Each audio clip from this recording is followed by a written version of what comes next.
Hello guys, एक बार फिर से स्वागत है आपका अपने चैनल पे क्रिकेट और बाय आशीष राठी। और आज एक बार फिर से मौजूद हूँ मैं आपके साथ सेगमेंट जिसका नाम है what we can learn from greats.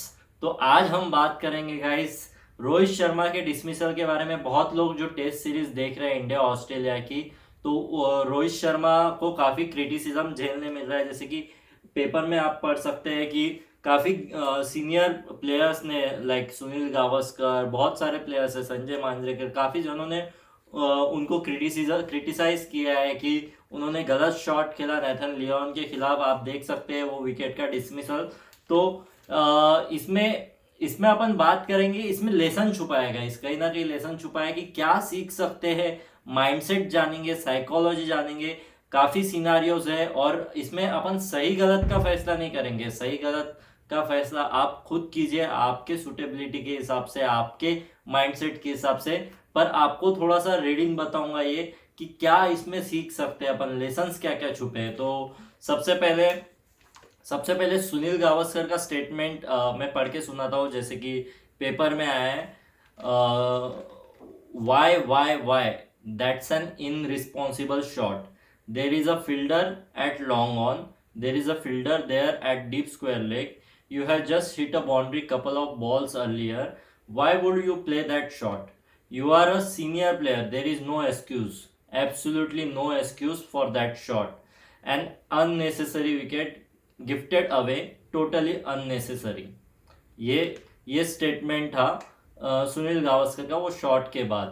क्योंकि रोहित शर्मा काफ़ी अच्छा खेल रहे थे 44 रन्स पे और काफ़ी बेहतर इंडिया को लेके जा सकते थे। पर वो शॉट बहुत लोग क्रिटिसाइज कर रहे हैं कि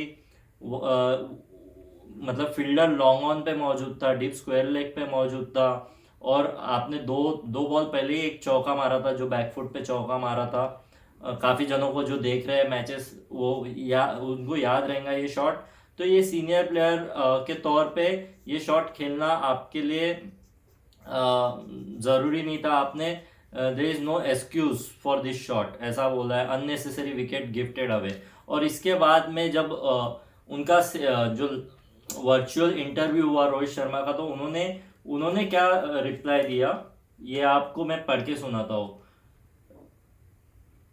You always have a plan, and actually, I have no regret of playing that shot. It is something that I always like to do, put pressures on bowlers.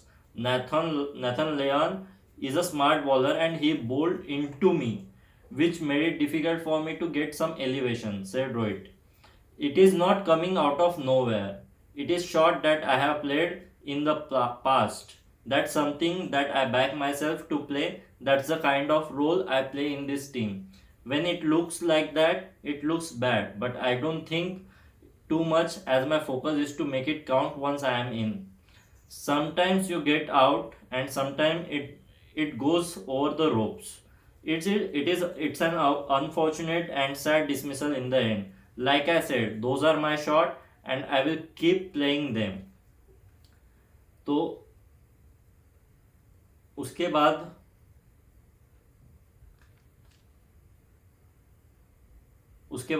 what has really worked in the first half of my batting is getting closer to the ball and try and leave anything outside the off stump. And then once I am in, I try and play few shots as well because that's what you want to do. See how they react. Is और एक है, I was watching the first two tests during quarantine and saw the discipline that Aussie bowlers had, and you have to try and figure out ways to score run against these guys. तो basically ये जो भी statements बोले हैं इसमें उन्होंने no regrets, main major जो क्या स्टेटमेंट है जो पेपर में है, major statement, no regrets, I back myself to play that shot again. तो बेसिकली अब इसमें काफी सिनारियोज आते हैं। अपन एक चीज कोई भी कि ये गलत है या ये सही है ऐसा नहीं है, ये परसेप्शन है सबके। पर इसमें अपन क्या सीख सकते हैं, दो तरीके हैं। अगर अगर आप देखें तो एज अ प्लेयर देखें, एज अ बैट्समैन देखें, मैं अगर बैट्समैन हूँ, मेरी सिचुएशन आई थी 2017 में। आई गेस मुझे साल भर एक भी चांस नहीं मिला, एक मैच मिली और उसमें मैंने मैं शॉट खेल सकता था, जो इम्पोर्टेंट मैचेस थी मेरे लिए काफ़ी, उसमें मुझे लास्ट मैच में चांस मिला और मैंने तीसरे बॉल पे शॉट मारा और वो आउट हो गया, मैं 0 पे आउट हुआ था वो मैच में। और ऐसी सिचुएशन मेरी 2019 में ही, जैसे कि आप देख सकते हैं, उसमें उसमें भी मुझे 4 मैच ड्रॉप होने के बाद 5वीं मैच मिली। 5वीं मैच में मुझे वही सिचुएशन थी कि मैं एक तो नट आउट जाऊँ, थोड़ा सेफ खेलूँ, या तो टीम के लिए रन्स बनाऊँ, ज़्यादा कंट्रीब्यूशन करूँ, थोड़ा सा एक्स एक्स फैक्टर। मैं बिलीव करता हूँ कि मैं एक्स फैक्टर ब्रिंग करता हूँ टीम में। मैं वो प्लेयर नहीं हूँ कि जो 100 बनाएगा या ऐसा नहीं। मैं जब खेलूंगा मुझे ऐसा लगता है कि वो मैच जिता जिता के देंगी पारी, वो मैच जिताओ पारी रहेंगी, तो ये एक्स फैक्टर है। तो बेसिकली ये मैं बिलीव करता हूँ, मे बी ये टीम बिलीव नहीं करती, या जो भी पर्सन है आपके अराउंड में बिलीव नहीं करते हैं। ऐसा मुझे लगता है कि रोहित शर्मा के केस में, जैसे कि इन्होंने इसमें कहा कि I back myself to play that shot because I bring that role to the team. तो सबका रोल डिफाइंड रहता है। एक टीम जब चलती है तो हर एक जन एक एक चीज प्रोवाइड करता है, सब जन एक चीज नहीं प्रोवाइड करते, अलग अलग चीजें प्रोवाइड करते हैं। जैसे कि अभी सचिन तेंदुलकर का भी ट्वीट देखा था, ट्वीट में लिखा था कि 5 fingers do different roles in our life. वैसे ही Pujara, Pant and all bring different roles to our team. तो इनका ये काउंटर अटैकिंग अप्रोच है, जो कि जैसे इन्होंने कहा कि I was watching the first 2 test during quarantine and saw the discipline of Aussie bowlers. मतलब उनको ये लग रहा है कि बॉलर अगर टप्पे पे डाल रहा है, कंटिन्यूसली टप्पे पे डाल रहा है, तो उनको डिस्टर्ब करने का ये काउंटर अटैकिंग अप्रोच जरूरी है। तो बीच में आपको अटैक करना जरूरी है। तो ये अप्रोच के साथ वो खेले हैं और उसमें आउट हुए। तो इसमें ये एक माइंडसेट हो सकता है। एक माइंडसेट में भी जो बहुत लोगों ने क्रिटिसाइज किया कि वो भी सही हो सकता है। 2-3 चीजें, बहुत सिनारियोज है, और उसका परिणाम तो एज अ इंडिविजुअल और एज अ टीम तो भुगतना ही पड़ेगा, उसके लिए प्रिपेयर रहना है। तो ये अगर एज अ प्लेयर, तो मैं भी प्रिपेयर हूँ कि मैंने अगर वो शॉट खेला है तो आई माइट गेट ड्रॉप्ड, मुझे ड्रॉप हो, जो कि मैं हुआ, जो मैं 0 पे आउट हुआ। पर वही अगर मैं उसके बाद जब मैंने जो बाद में मैच खेली, और उसमें भी वही सिचुएशन आई थी जहां मुझे 4 मैच के बाद 5वें मैच में मौका मिला और मैंने 26 बॉल में 50 बनाए, जो कि रिकॉर्ड ब्रेकिंग 50 थे। और इंपॉर्टेंट जैसे दोहरा राजन ट्रॉफी रहती है, वो सिलेक्शन मैचेस रहते हैं, तो वो उससे आगे बढ़ने के चांसेस रहते हैं। तो उसमें मैं उससे ज्यादा 12 ओवर बचे थे तब गया था। उसमें एक अप्रोच ये भी रह सकता था कि टेस्ट मैच थे तो 12 ओवर बचे थे, डेज मैचेस में तो 12 ओवर बचे थे, तो ये अप्रोच भी रह सकता था कि सेफ चलू, 30 नट आउट हो। पर मेरा अप्रोच वो नहीं है और मेरा गेम वो नहीं है। एक रहता है प्रिपरेशन और एक रहता है एग्जीक्यूशन। मैं प्रिपेयर्ड हूँ कि डोमिनेट करने में, मैं उस हिसाब से खुद का प्रिपरेशन करता हूँ और वो डोमिनेट करने में बिलीव करता हूँ। और आई होप, मुझे लगता है कि यही रोल रोहित शर्मा का है टीम में, जो जो उनको डोमिनेट करना है, ताकि वो लाइन और लेंथ बिगड़ जाए, जो अपोजिशन की है लाइन एंड लेंथ बिगड़ जाए। तो ये एक अप्रोच है। इसमें और एक लेसन की बात है कि जस्ट आउट होने के बाद वो अपने आप को अपना स्टेटमेंट उन्होंने फर्म रखा कि no regrets, I back myself to play that shot again. तो इसका मतलब क्या है? इसका ये एक लेसन हो सकता है कि गाइस, जब आप पब्लिकली कुछ बोलते हैं ना, पब्लिकली, तो आप सेल्फ अफर्मेशन देते हैं, सेल्फ कंफर्मेशन देते हैं, एंड आपके जो थॉट्स रहते हैं, डबल थॉट्स रहते हैं, वो क्लियर करते हैं। आपके जो क्लैरिटी ऑफ थॉट है उसको और मजबूत बनाते हैं कि नहीं, मैं फिर से अगर वैसी सिचुएशन आएंगी तो मैं फिर से वो शॉट खेलूंगा। रिग्रेट करेंगे और वो डाउट्स क्रिएट हुए माइंड में, तो वो कहीं ना कहीं आपके गेम को अफेक्ट करेंगे। क्योंकि जो भी एक प्रिपरेशन का पार्ट रहता है और एग्जीक्यूशन का, जैसे मैंने बोला, और प्रिपरेशन और एग्जीक्यूशन में अगर आपका प्रिपरेशन सही है और एग्जीक्यूशन में काफी चीज आती है, उसमें सेल्फ डाउट आता है, कॉन्फिडेंस, अंडर कॉन्फिडेंस, ये सारी चीजें आती है, नर्वस एनर्जी आती है, जो कि बिलीफ सिस्टम से काफी जुड़ी है। तो ये सारी चीजें आती है। तो ये अगर उन्होंने स्टेटमेंट दिया है पब्लिकली, तो ये उनका एक सेल्फ अफर्मेशन का तरीका है, सेल्फ कंफर्मेशन का तरीका है, क्लैरिटी ऑफ थॉट्स लाने का तरीका है। इसमें ये नहीं बोल सकते कि कि वो खुद को जस्टिफाई कर रहे हैं। जस्टिफाई कोई नहीं करता है, वो जस्टिफाई करने के लिए नहीं दिया जाता है, पर ये साइकोलॉजी रहती है एज अ प्लेयर। जब आप कुछ बोलते हो, आप कुछ फर्मली बोलते हो, आपने हमेशा गौर किया होगा कि अगर मैंने फर्मली बोला है किसी को कि मैं यहाँ जाके ग्राउंड पे रनिंग कर रहा हूँ, 10 राउंड मारूंगा। जब आपने 10 लोगों को बोला है तो आप 10 राउंड मारने के लिए बहुत डेडिकेशन से ट्राई करोगे कि 10 कंप्लीट हो जाए। अगर आप थक भी गए तो भी आप ट्राई करोगे कि 10 मार दूं, क्योंकि 10 लोग देख रहे हैं और मैंने उनको बोला है, वर्ड्स दिए हैं। वही अगर आपने खुद में मन में सोचा 10 राउंड मारूंगा और मैं 5 राउंड में थक गया और मैं बोलूंगा यार चल थक गया, किसको बोला तो नहीं है, तो 5 राउंड के बाद मैं रिलैक्स कर लूंगा। तो ये रहता है अपन बहुत लोग ये बिलीव करते हैं कि आपकी बैट आपके लिए बोलने को ना, सब अपने अपने अलग अलग रोल रहते हैं, अपने अपने अलग अलग इंडिविजुअल के हिसाब से थिंकिंग रहती है। बहुत लोगों को ये लगता है कि अपन जब पब्लिकली कुछ बोलेंगे तो अपने को क्लैरिटी ऑफ थॉट आएंगी।